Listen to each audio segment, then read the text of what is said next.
A day in my life as a vlogger is naabot sa Bohol. Diri sa Ubay. So guys, ayan.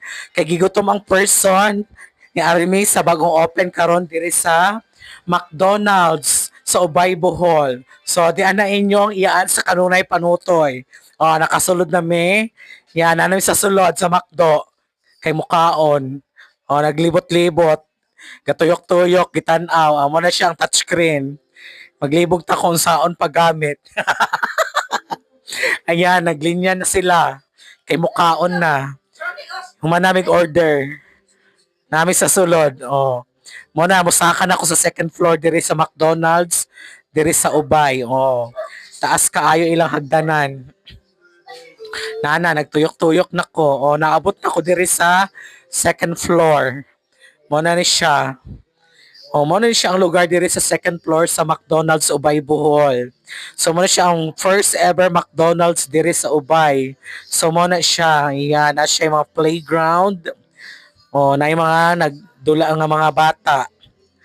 Oh, naa siya din ha, napadira ilang mga table. So mo na siya ang lugar din ha sa ibabaw. Mo na ilang lavatory. Tapos mo ni siya ang ilang CR sa girls and boys, tomboy og bayot. So mo na siya, oh, human ako tuyok sa second floor. Oh, mo na siyang playground. Hagdanan, panaog na ko. Kay maghuwat ko sa order namo sa akong igsuon. Oh, more seats. Oh, nakita na ninyo, panaog na ko. So nanibalik na ko sa akong lingkuranan, kauban ang akong igsuon. Oh, mo na siya ang McDonald's sa Ubay, Bohol.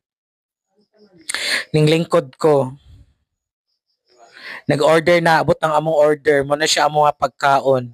Na french fries, coke, fried chicken, french fries, burger, a la carte, out